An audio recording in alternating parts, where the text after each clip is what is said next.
Hey Charles, my name is Jordan, which is kind of annoying this question, but now that LeBron is the all-time leading scorer in NBA history with over 39,000 point careers, also ranking top 5 in assists and still climbing rankings in rebounds, blocks, and steals, all while consistently playing 20 plus seasons at an elite level for an old man, winning 4 championships, 4 MVPs, and making 19 All NBA teams. Who is better, Jordan or LeBron?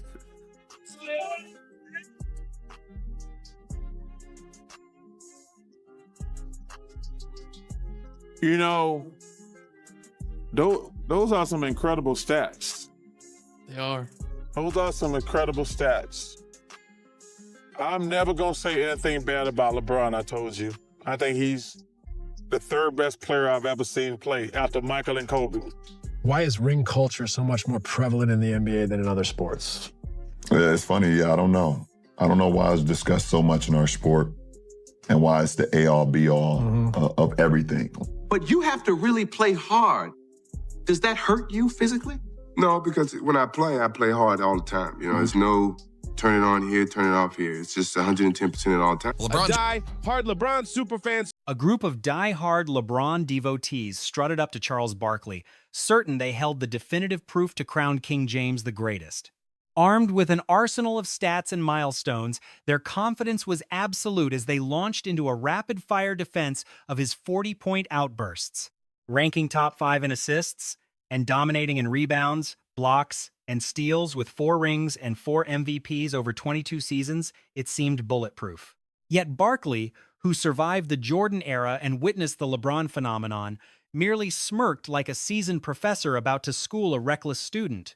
He proceeded to dismantle every argument, illustrating why raw data fails to define the soul of a true champion. By the time he finished, the room realized that spreadsheets and highlight reels often overlook the grit that separates legends from the pack. While numbers draw crowds, experience dictates the truth. Sir Charles clarified his deep respect for LeBron, refusing to utter a single disparaging word. He pointed out that LeBron bypassed 3 years of college, granting him a significant head start over Michael's professional timeline. To level the playing field, Barkley insisted on looking at the variables that fans conveniently ignore during these heated debates. He challenged them to analyze the actual number of games played by Michael Jordan versus the longevity of LeBron's career. The fans were caught off guard when Barkley didn't go for the jugular. Instead of attacking LeBron, he acknowledged his greatness. Barkley admitted that the statistics were mind-blowing, calling James one of the most incredible athletes he had ever witnessed. Then he dropped a truth bomb that stat heads despise. LeBron turned pro at 18, whereas Jordan spent 3 years at North Carolina. This provided LeBron with a massive 3 to 4 year advantage in his statistical pursuit. Jordan never felt the need to inflate his totals. Barkley simply asked one devastating question about their scoring efficiency per appearance. When adjusting for the same number of contests, the disparity became glaringly obvious. Jordan outscored LeBron by roughly 5,000 points over the same span, the equivalent of 2.5 full seasons. He reminded them of Jordan's fractured foot and the 2 years he walked away from his peak to pursue minor league baseball. Account for those lost opportunities, and the scoreboard undergoes a total transformation. Had Michael entered the league at 18 and stayed healthy without his baseball hiatus, he would likely be the all-time scoring king today. Barkley's reasoning was airtight, noting that Michael's scoring output was far superior when the game counts were identical. That 5,000-point gap represents over 2 seasons of play, compounded by the 3 years Michael spent in the college ranks. One must remember the season lost to a broken foot and his sudden mid-career departure from the hardwood. Subtracting the hiatus and adding those early years would have placed Jordan in an untouchable scoring stratosphere. Barkley's expression sharpened as he revealed a statistic that completely shattered the longevity narrative. In just 15 seasons, Jordan recorded 562 games with at least 30 points. After 22 seasons, LeBron still trails with 559 such nights despite having 7 additional years to rack them up. Sir Charles called the revelation stunning, emphasizing that true greatness isn't about accumulating data over decades. It's about owning the court every single night, a feat Jordan performed with unparalleled ferocity. With a career average of 31 and 10 scoring titles, Michael reached a peak. LeBron's 27 average never quite touched. The all-time scoring record seems to be more about LeBron's endurance than actually outperforming Jordan's offensive output. While staying power builds a resume, legendary status is forged in the furnace of relentless, nightly dominance. He then pivoted to shot selection, questioning the total number of attempts each superstar took throughout their careers. While neither was shy about shooting, it was noted that both legends were aggressive offensive engines. Jordan took more shots because that was his directive to win championships and dominate the competition at any cost. At the end of the day, it all boils down to the simple essence of the game of basketball. Barkley shifted the conversation toward the soul of their careers, rendering the numbers secondary to their individual legacies. He highlighted how Jordan's empire was built entirely within the confines of Chicago. Drafted by the Bulls and battered by Detroit, Michael chose to adapt and conquer, transforming a struggling team into a six-time champion machine. LeBron followed a vastly different script, prioritizing movement and strategic alliances to achieve his goals. Following 7 title-free years in Cleveland, he sparked the super team era by joining forces with Dwayne Wade and Chris Bosh. When the heat in Miami began to fade, his strategy shifted once again. He orchestrated a return to Cleveland and a later move to Los Angeles, handpicking his co-stars to maintain his championship pursuit. Barkley has always ranked Jordan and Kobe above LeBron for this very reason: building a dynasty versus assembling a dream team. Critics mention Pippen, yet Michael never recruited him. Chicago drafted his sidekick. Jordan stayed to conquer Detroit on his own terms. LeBron constructed teams via trades and agency. John Starks noted Michael wanted excellence without ever stacking the deck unfairly.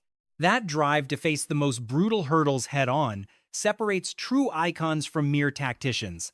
There is a common tendency to view LeBron as the modern successor to the visionary Magic Johnson. He arguably offers more versatility than Michael did, a point many would concede. But one question remains. The challenge is to look inward and provide a truly honest assessment of the situation. Imagine there was only a single high-stakes matchup left on the entire calendar. With a title at stake in Game 7, would the choice be LeBron or perhaps Michael or Kobe? Interestingly, the standard defense for LeBron proves Barkley's point. Michael Jordan never even faced a Game 7 in the finals. 6 trips resulted in 6 rings and 6 trophies. He ended every series before a tiebreaker was even needed. Jordan averaged 33 points over 35 title games, including 41 per game against Phoenix in 1993. Compare that to LeBron's 10 finals trips and 6 defeats, 3 against that same Golden State powerhouse. Reaching the summit is impressive, but Michael refused to leave any room to be labeled a loser on the biggest stage. Beyond the data, his competitive soul defined him. He was heartless. Remarkably, his Bulls deal included a passion clause. He could join any street game anytime, with his millions guaranteed despite injury. Dominance was more than just numbers. It was obsession, autonomy, and a desperate will to triumph. Jordan didn't follow greatness. He pioneered the concept. That raw passion for the sport remains palpable, serving as the engine for a legendary career. That devotion was the foundation of his career, appearing even in the legal language of his contract. It is highly unlikely that most modern professional agreements would permit such a level of personal freedom. Contemporary deals lack those provisions. He had a specific agreement allowing him to play any roadside game he saw. He could jump into any matchup and remain fully paid even if he suffered a major injury. His love for the game was so intense he refused to let any executive dictate when he could play. Modern logic suggests it isn't in a franchise's interest to have their star play all 82 matches. That was a concern he never once entertained after setting his sights on the ultimate objective. Playing every night was the standard, ensuring he was ready to step into the fire the following morning. If Michael appeared today, he might score 100, a multi-millionaire demanding the right to play for free. He wanted to join any playground run without permission because being told no was fundamentally against his nature.